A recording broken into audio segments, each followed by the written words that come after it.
अध्याय 6. सीमंतनी आख्यान. श्री गणेशाय नमः. हे शंभू महादेवा, तुझा जय जयकार असो. तुझे लीला कर्तृत्व मनाला मोहित करणारे आहेस. तुझ्या प्रित्यर्थ सोमवार, प्रदोष व शिवरात्रीचे व्रत करणाऱ्यांचा तो उद्धार करतोस. या व्रताचरणाने आजपर्यंत स्त्री पुरुषांचा उद्धार झालेला आहे व यापुढेही होत राहील.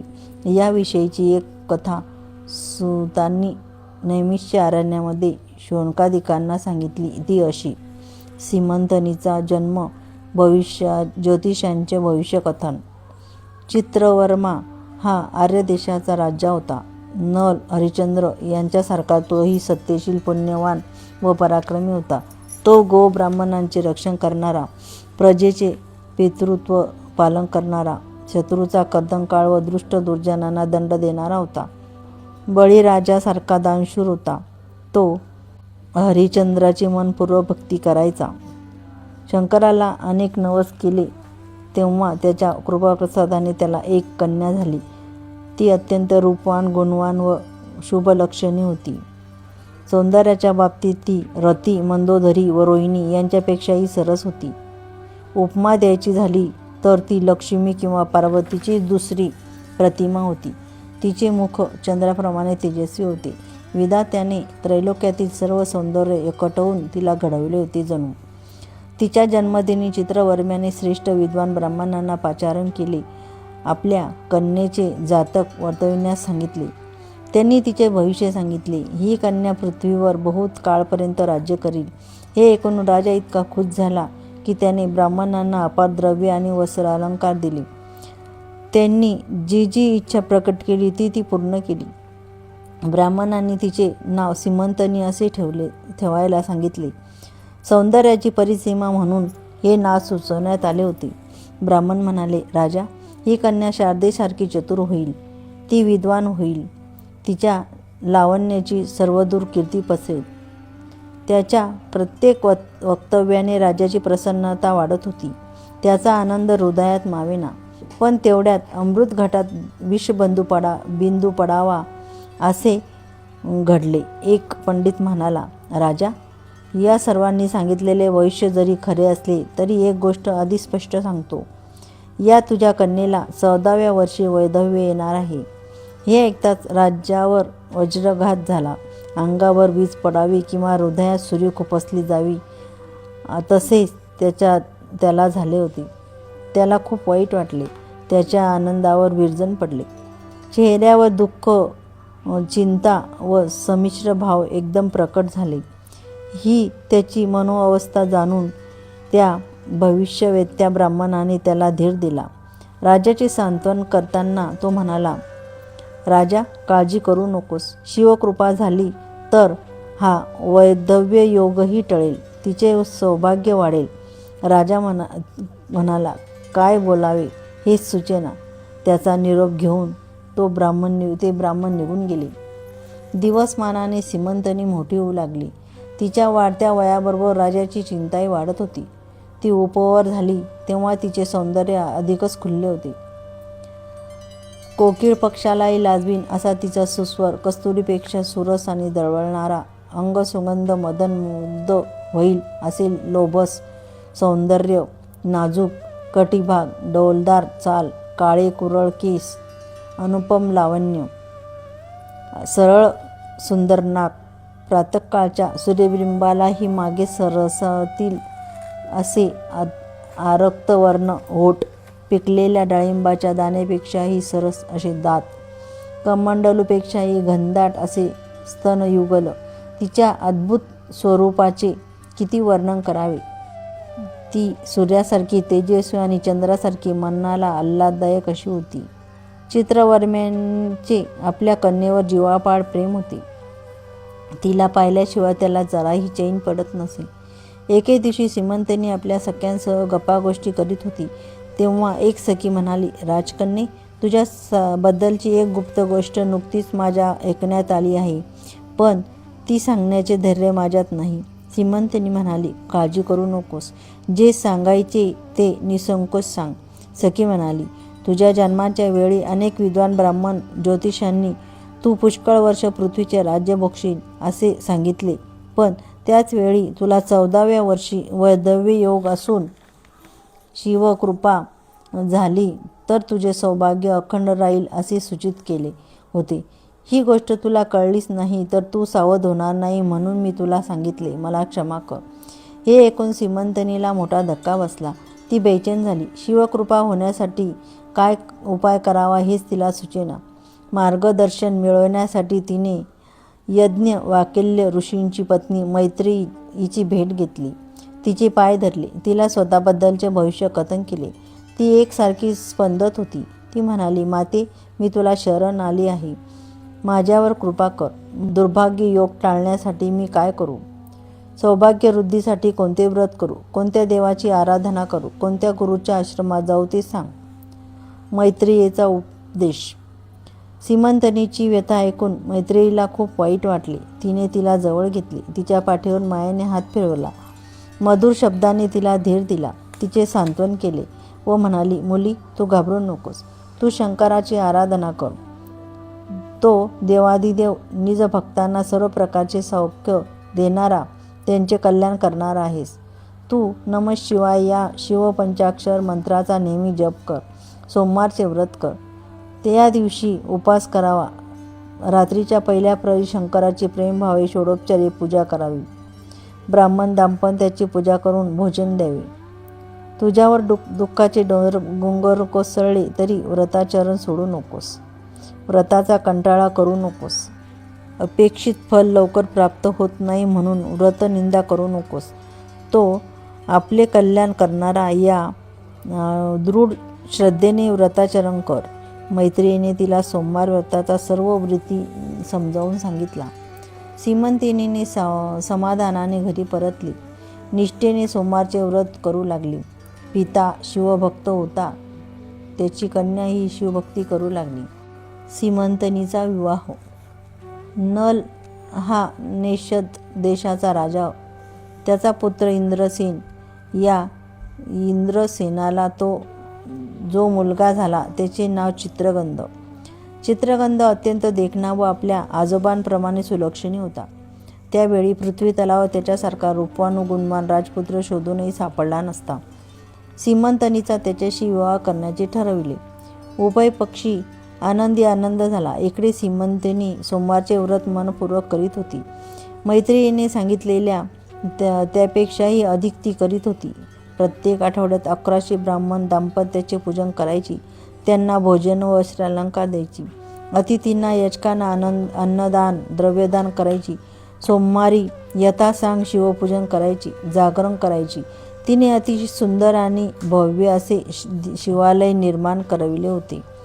त्या गाभाऱ्यात पंचमुखी शिवाची स्थापना केली होती. आपल्या व्रताचरणात कोणत्याही प्रकारचे न्यून राहू नये म्हणून ती विशेष काळजी घ्यायची. असो, पूजनरूपी सेवाभक्तीची फलश्रुती. शंकराला अभिषेक केल्याने पापांचा नाश होतो. शंकराची पूजा केल्याने सुख समृद्धी लाभते, वैभव लाभते. शंकराला गंध अक्षदा सुवासिक पुष्पमाला अर्पण केल्याने सौभाग्य वाढते. शिवापुढे धूप व दीप जाळल्याने अंग सुगंधी होते. शिवापुढे नृत्य केल्याने तो धुर्जटी जन्ममरणाच्या फेऱ्यातून सोडवितो. निजकृपेने मुक्ती देतो. तत् विवंत घन सुस्वर अशी चतुर्विध वाद्ये शिवरंजन करण्यासाठी वाजविली तर कंठ मधुर होतो. रत्ने दान दिल्याने डोळे तेजस्वी होतात. दिव्यदृष्टी प्राप्त होते. शिवाला सर्व प्रकारचे अलंकार अर्पण केल्याने सर्वत्र जय प्राप्त होतो. एका ब्राह्मणाला शिवरूप मानून आणि त्याला भोजन देऊन संतुष्ट केल्याने प्राप्त होतात. सीमंतनीची कथा सांगताना सूत पुढे म्हणाले, श्रोते हो, त्यानंतर चित्रवर्मा राजाने एका उत्तम मुहूर्तावर आपल्या कन्येचा चित्रगंधाशी थाटामाटात विवाह लावून दिला. तो विवाह सोहळा 4 दिवस चालला होता. चित्रवर्मेने जामाताला वरदक्षिणा म्हणून अपार द्रव्य दिले, धन दिले, नवरत्ने दिली, किती वस्त्र अलंकार दिले याची तर गणतीच नाही. त्याने जवयाला अंधन म्हणून अश्वशाळा, गजशाळा, चित्रशाळा, नृत्यशाळा, रत्नखचित भव्य रथ दिले. चारी वर्णाच्या लोकांना भोजन, दान, दक्षिणा व मानपान देऊन तृप्त केले. ब्राह्मणांना तर इतकी दक्षिणा दिली की घरी नेताना ते अक्षरशः दमून गेले. नेता येत नाही म्हणून त्यांनी कित्येकांनी काही भाग मार्गातच सोडून दिले. या वैभवशाली अद्भुत विवाह सोहळ्याचे समग्र वर्णन करणे कवीला शक्य नाही. असो, सीमंतनीचे सासरी गमन. निष्कलंक, तेजस्वी आणि उमललेल्या कमळासारखी प्रसन्न मुखचर्या चंद्राच्या 16 कला आर्द्य करून बनविली अशी एक शुभ्र सतेज दंतपंक्ती, शंखासमान कंठ असलेली, गळ्यात तेजस्वी मोत्यांची माळ घातलेली सीमंतनी चित्रगंधाची पत्नी झाली तेव्हा तिचे अनुरूप सौंदर्य पाहून मुलाकडील वऱ्हाडी मंडळी व लग्नाला उपस्थित असलेले नैषदवासी जन अक्षरशः दिपून गेले. त्यांनी तिच्या लावण्याचे खूप कौतुक केले, तिला शुभ आशीर्वाद दिले. लग्नातील वऱ्हाडी मंडळींचे व उपस्थित सर्व निमंत्रितांचे मानपान झाल्यानंतर इंद्रसेनाने चित्रवर्म्याचा निरोप घेतला. नवदाम्पत्यास घेऊन तो नैषद नगरात परतला. तेथील जनतेने चित्रगंध व सीमंतनीचे उत्साहाने स्वागत केले. त्यांना वाजत गाजत मिरवणुकीने प्रसादात नेले. या विवाहप्रीत्यर्थ इंद्रसेनाने मोठा आनंद उत्सव केला व दानधर्म करून ब्राह्मणांना व याचकांना संतुष्ट केले. चित्रगंधावरील प्राणसंकट. राजपरिवाराचा शोक. लग्नानंतरचे काही दिवस खूप आनंदात गेले. सीमंतनी सासरकडील मंडळींमध्ये कौतुकाचा विषय झाली होती. ती सर्वांना हवीहवीशी वाटायची. तीही सासरचे रीतिरिवाज शिकून घेत होती. पुढे दसरा, दिवाळीसारख्या सणाच्या निमित्ताने चित्रवर्म्याने आपल्या मुलीला व जावयाला सन्मानपूर्वक बोलावून घेतले. त्यांना मोठ्या आग्रहाने आपल्यापाशी ठेवून घेतले. त्यांचा मानपान केला. त्यांना काही कमी पडू नये म्हणून तो विशेष बडदास्त ठेवीत होता. तो जोडा लक्ष्मीनारायणासारखा दिसायचा. राणी त्याची आठवणीने दृष्ट काढायची. एके दिवशी चित्रगंध काही सेवक व सैन्य घेऊन शिकारीसाठी अरण्यात गेला. मृगयेनिमित्त त्याची खूप धावपळ झाली. चित्रगंध घामाघूम झाला, दमून गेला. म्हणून चित्रगंधाने मृगया थांबवली. स्वतःला आराम मिळावा म्हणून तो नौकाविहारास निघाला. एक सेवकाला बरोबर घेऊन रमणीय नवप्रवेश पाहत यमुना जळातून पुढे जाऊ लागला. तेवढ्यात प्रचंड झंझावात सुटला. त्यामुळे यमुनेच्या खोल विस्तीर्ण पात्रातून महाकाय लाटा उसळल्या. चित्रगंधाची नौका डळमळू लागली. सेवकांनी तिला काठावर नेण्यासाठी शर्थीचे प्रयत्न केले, पण उपयोग झाला नाही. सैनिक भीतीने आक्रांत करीत असताना काळ्या गडद पाण्यात तिला जलसमाधी मिळाली. राजपुत्र व सेवक सर्वांदेखत बुडाले. अल्पावधीतच सर्व कारभार आटोपला. काठावर एकच हाहाकार उडाला. सैनिकांनी चित्रगंधाला वाचवण्यासाठी जीवावर उदार होऊन पाण्यात उड्या मारल्या, पण राजपुत्र हाती लागला नाही. एक देखणे तारुण्य हा हा म्हणता काळाच्या उदरात गडप झाले. सेवक वर्ग छाती पिटत असताना ही दुःखद वार्ता कळताच चित्रवर्माच्या पायाखालची जमीन सरकली. तो शोकावेगाने आक्रोश करीत अनवाणी धावत यमुना तीरी आला. सीमंतनी व तिच्या मातेची अवस्था काय वर्णावी. काळाने सीमंतनीच्या सौभाग्यावर कुऱ्हाड घातली होती. त्या दोघी शबिकेत बसून तातडीने यमुना तीरी आल्या. दुःखाचा डोंगर कोसळला होता. सीमंतनीसह सर्वस्त राजपरिवार जमिनीवर गडबडा लोळत अश्रू ढाळीत होता. चित्रवर्म्याने महत् प्रयत्नाने स्वतःला सावरले. तो आपल्या लेकीला धीर देऊ लागला. आईने कन्येला गळा मिठी घातली. त्या दोघी रडताना पाहून सारी सृष्टीच आकांत करू लागली.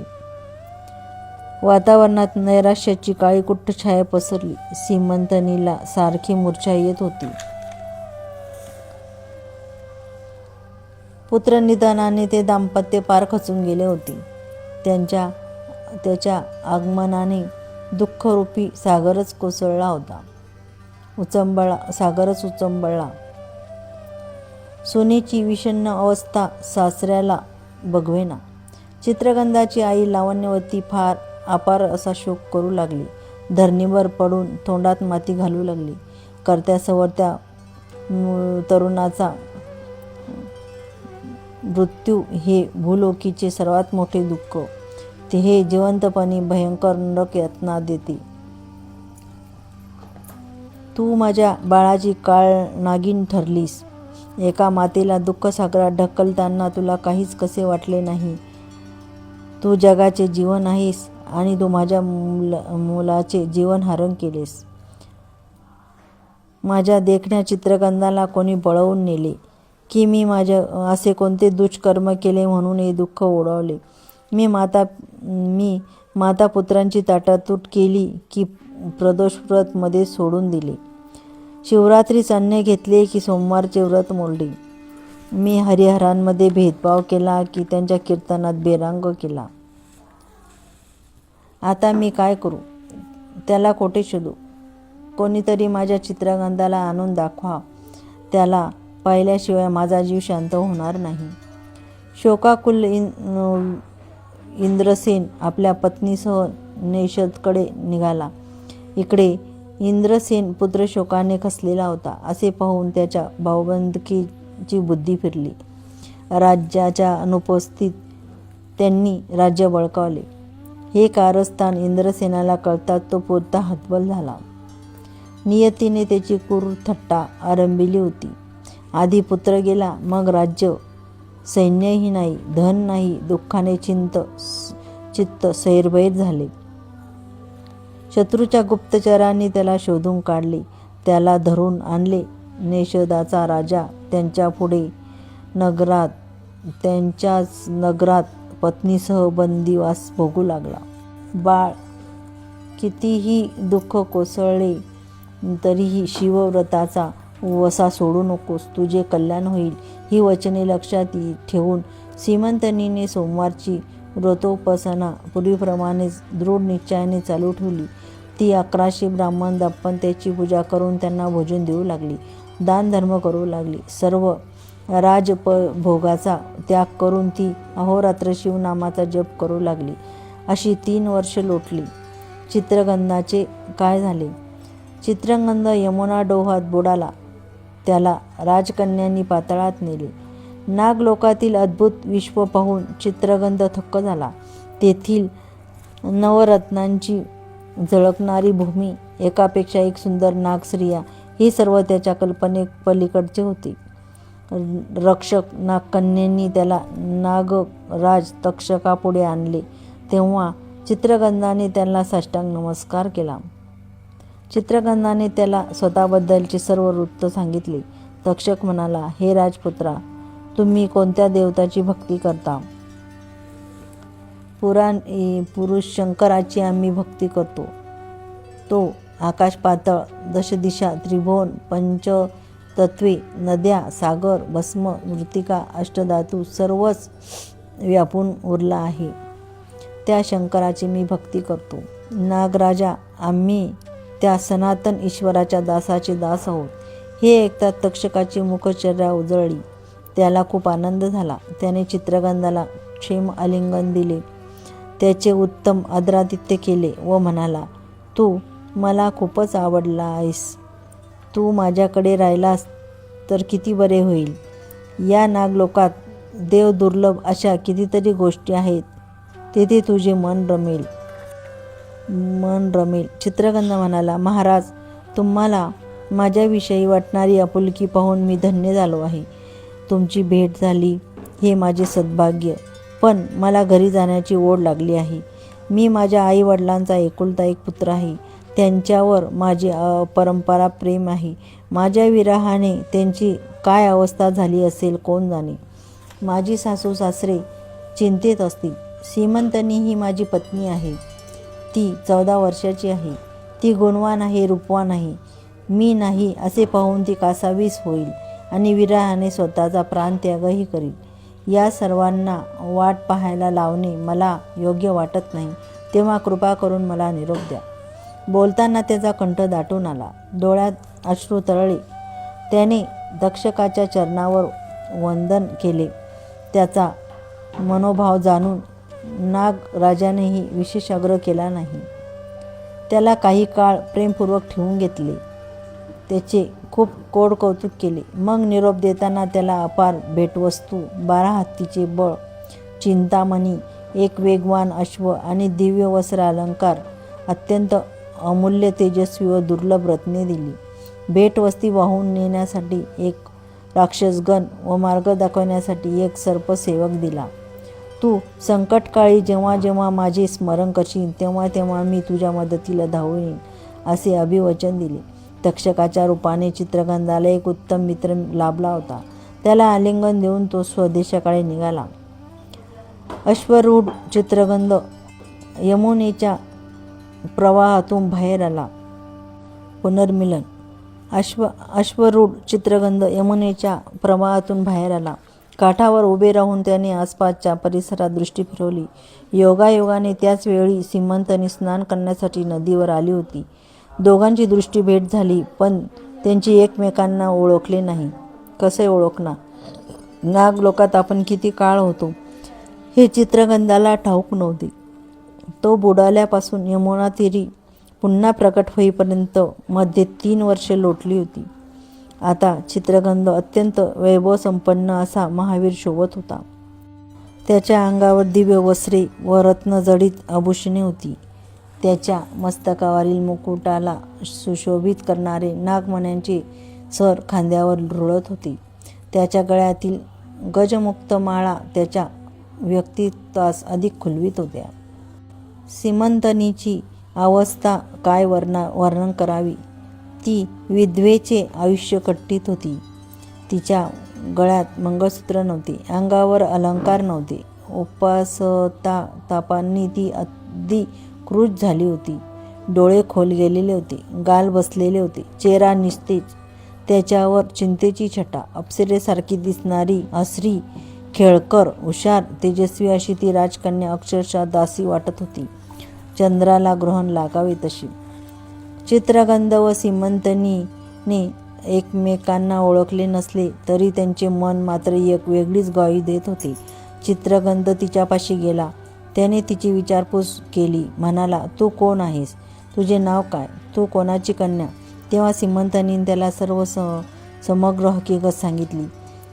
ती सांगताना तिला एकसारखे रडू येत होते. त्यावेळी तिच्या सख्या म्हणाल्या, महाराज, ही एवढी देखणी, सुंदर व दुर्दैवी कसे आघात करते पहा. दुर्दैव कसे आघात करते पहा. 3 वर्षांनी तिचा पती याच वर्षापूर्वी. महाराज, ही एवढी देखणी, सुंदर, पण दुर्दैव कसे आघात करते पहा. 3 वर्षापूर्वी हिचा पती याच यमुनेत बुडून नाहीसा झाला. तिचे सासूसासरेही पुत्रवियोगाने पार खचून गेले होते. तोच वैऱ्यांनी दावा साधला. त्यांना बंदिवासात डांबून ठेवले. सर्व राज्यच हडपले. तिची करुण कहाणी सांगताना त्या सख्यांनाही अश्रू आवरत नव्हते. आपल्या पत्नीची ही आणि मातापित्यांची ही अवस्था पाहून आणि ऐकून चित्रगंधाला रडू आवरेना. तो अधोवदन झाला. एकीकडे त्याच्या मनात संतापाने अंगार फुलला होता. शत्रूचा निष्पात करण्याची ईर्ष्या वणव्यासारखी भडकली होती. त्याची भावविव्हल अवस्था पाहून सीमंतनीला मोठे आश्चर्य वाटत होते. तिने सख्यांना त्याची विचारपूस करण्यास खुणेने सांगितले. तेव्हा त्या म्हणाल्या, महाराज, आपण कोण? कुठून आलात? कृपया परिचय द्या. चित्रगंध म्हणाला, आमची काय चौकशी करता? आम्ही सिद्ध पुरुष. मनात येईल तेव्हा तेथे संचार करतो. कधी स्वर्गात तर कधी भूमीवर, कधी पाताळात. आम्ही त्रिकालज्ञानी आहोत. भूत भविष्य सर्व जाणतो. मग सीमंतनीचा हात हातात धरून तो हलकेच म्हणाला, बाई, काळजी करू नकोस. तुझा पती जिवंत आहे. आजपासून 3 दिवसांनी मी तुम्हा दोघांची भेट घडवीन. हे मी सदाशिवाची शपथ घेऊन सांगतो. पण तोपर्यंत ही गोष्ट गुप्तच ठेव. त्याच्या भेटीनंतर तुझे सद्भाग्यच उजळेल, तुझे कल्याण होईल. हे ऐकून सीमंतनी मनोमनी सुखावले. तिने चोरट्या नजरेने त्याच्याकडे पाहिले. तिच्या मनात विचारांची आवर्तने सुरू झाली. हा चित्रगंध तर नाही, पण जो 3 वर्षापूर्वी बुडून मृत्यू पावला तो परतून येणे कसे शक्य आहे? क्षणभर तिला शंकराचे स्मरण झाले. ती म्हणाली, हे शंभू महादेवा, हे भवानीवरा, तू अत्यंत करुणा करणारा आहेस. भक्तांची नित्य पाठराखण करणारा पुराणपुरुष आहेस. तुझी लीला करणी कोणाला कळली आहे? हा तर परपुरुष माझा हात धरण्याचे धैर्य कसे करू शकेल? याविषयी माझ्या मनात हा स्नेहभाव कसा प्रकट झाला? पहिल्याच भेटीत हा मला अगदी जवळचा आप्त असे वाटू लागला. हा चित्रगंध असेल तर अशा वैभवशाली स्वरूपात कसा परतला? त्याला अमृतपाशन करायला मिळाले की काय? तुझ्या कृपा व आशीर्वादाने चित्रगंध परत आला तर मी 11 लक्ष दाम्पत्यांची पूजा करीन व तुला तितकीच बिल्वदळे वाहीन. तुझ्या सम्मुख तितकेच दीप लावीन. तुझा अखंड जय जयकार करीन. सीमंतनीच्या हृदयातील आनंद तिच्या मुखावर स्पष्ट दिसत होता. सीमंतनीने हसतमुखाने त्याचा निरोप घेतला. मार्गामध्ये तिच्या सख्या म्हणाल्या, राजकन्ये, हा तुझाच पती आहे असे आम्ही शपथेवर सांगतो. त्याने आपुलकीने तुझा हात धरला. तू बोलत असताना त्याच्याही डोळ्यात पाणी आले. अत्यंत प्रीती असल्याशिवाय असे होणे शक्य नाही. ही गोष्ट तिने व तिच्या सख्यांनी कोणालाही सांगितले नाही. चित्रगंध परत आलेला आहे हे 3 वर्ष पाताळात होता. तिथून तक्षकाची मैत्री व 12,000 अतींचे बळ प्राप्त करून आला आहे. आता तुमची धडगत नाही तेव्हा बऱ्या बोलाने त्याला शरण जा. आज त्याचा आपला जीव वाचवा. हे ऐकून शत्रूला धडकीच भरली. त्यांनी इंद्रसेन व लावण्यवतीची बंदिवासातून सुटका केली. त्यांना राज्यावर बसविले. आम्ही स्वार्थाने अंध झालो होतो. तुमच्यावर खूप अन्याय केला. आम्हाला क्षमा करा. आम्हाला जीवदान द्या अशी प्रार्थना काकुळतीने करू लागले. नागाने त्या उपायतांची भेट घेतली. त्यांना चित्रगंधाचे सर्व वर्तमान सांगितले. तो परत आल्याची वार्ता, शुभवार्ता सांगितली. हे ऐकून त्या दोघांना अपार आनंद झाला. इंद्रसेनाने आपल्या दळभार सिद्ध केला आणि लवाजम्यासह वाजत गाजत पुत्रभेटीस निघाला. आपल्या आईवडिलांना येताना पाहून चित्रगंध त्यांच्याकडे धावला. त्याने आपल्या त्यांच्या पायांना मिठीच मारली. इंद्रसेनाने त्याला वात्सल्याने उठवले. त्याच्या गळ्यात दृढ मिठी मारून क्षेम आलिंगन दिले. लावण्यवतीने अश्रू भरल्या डोळ्यांनी त्याला पोटाशी धरले. आज कौशल्याचा रघुनाथ भेटला होता. चित्रगंध परतल्याचे वृत्त कळताच इंद्रसेनाचे सर्व मित्रराजे नानाविध मौल्यवान नजराने घेऊन नेषद देशात आले. गुढ्या तोरणे उभारली, नगर शृंगारले. त्याच्या आगमनाची वार्ता हा म्हणता सर्वत्र पसरली. सेवकांनी धावत जाऊन चित्रवर्म्यास शुभ वर्तमान सांगितले. त्याचा विश्वास बसेना. तो गडबडला. काय करावे हेच त्याला सुचेना. त्याच्या डोळ्यातून आनंद अश्रू वाहू लागले. तो सेवकांना आलिंगन देऊन म्हणाले. त्याने सेवकांना आलिंगन दिले आणि म्हणाला, त्यांना अपार धनद्रव्य आणि वस्त्रे द्या. हर्षाने उत्स्फूर्त होऊन नगरात भरभरून साखर वाटली. कोशागार उघडून ब्राह्मणांना अपरिमित दक्षिणा दिली. जय जय उमानाथ, जय जय महादेव कैलासनाथ असे म्हणत तो आनंदाने नाचत होता. मातेने सीमंतनीला उत्तम शृंगार लेविला. तिला दिव्य वस्त्रालंकारांनी सजविले. तिला सौभाग्यलेणी दिली. तिच्या गळ्यात मंगळसूत्र घातले. तिला त्रिदोष गुणी विडा दिला. आपल्या मातेने ते सजलेले रूप पाहून कन्येला व मातेला आनंद अश्रू आवनीनात. मुली, तू धन्य आहेस. नियतीने भयंकर आघात करूनही शिवचरणांवर ना अंतर दिले नाही. सोमवारचे व्रत निष्ठेने करीत राहिलीस म्हणून शंभू महादेवाच्या कृपेने हा प्रसन्न दिवस पाहायला मिळाला. सीमंतनीने 11 लक्ष दाम्पत्यांची पूजा केली. शंकराला 11 लक्ष बिल्वदळे वाहिली. त्याच मंदिरात 11 लक्ष दीप लावले. सीमंतनीला पाहण्यासाठी नगरातील स्त्रियांनी शिवमंदिरात गर्दी केली होती. त्यांनी तिच्या शिवभक्तीने व तिच्या व्रतनिष्ठेचे भरभरून कौतुक केले. चित्रगंध आपल्या मातापित्यांसमोर नगरद्वारी आला तेव्हा चित्रवर्मा सर्व लवाजम्यासह त्यांना सामोरा गेला. त्याने धावत जाऊन त्याला मिठीच मारली. आज समस्त सृष्टी आनंदाने भरून गेली होती. देवांनीही पुष्पवृष्टी केली. चित्रवर्म्याने त्या सर्वांना मिरवत वाजत गाजत सन्मानाने नगरात आणले. चित्रगंध आणि सीमंतनीचा पुन्हा विवाह लावला. त्या दोघांना सर्वांनी अनेक उत्तमोत्तम आशीर्वाद दिले. चित्रगंधाचे सीमंतनीला पाताळातून आणलेले अत्यंत अद्भुत अलंकार एकांतात लेवविले. त्यात जळवलेल्या दिव्य नवरत्नांची तेजस्वी प्रभा सर्वांनाच दिपून टाकत होती. काही काळाने चित्रवर्म्याने चित्रगंधाला आपल्या राज्यावर बसविले. सर्व कारभार त्याच्या हाती सोपवला व तो अरण्यात निघून गेला. तेथे दीर्घकाळ तपश्चर्या करून शंकराला प्रसन्न करून घेतले. शिवकृपेने तो शिवलोकी गेला. चित्रगंध व सीमंतनी यांना 8 पुत्र झाले. ते सर्वच आज्ञाधारक व पित्याप्रमाणे सद्वर्तनी पराक्रमी होते. सीमंतनीने कधीही शिवव्रत सोडले नाही.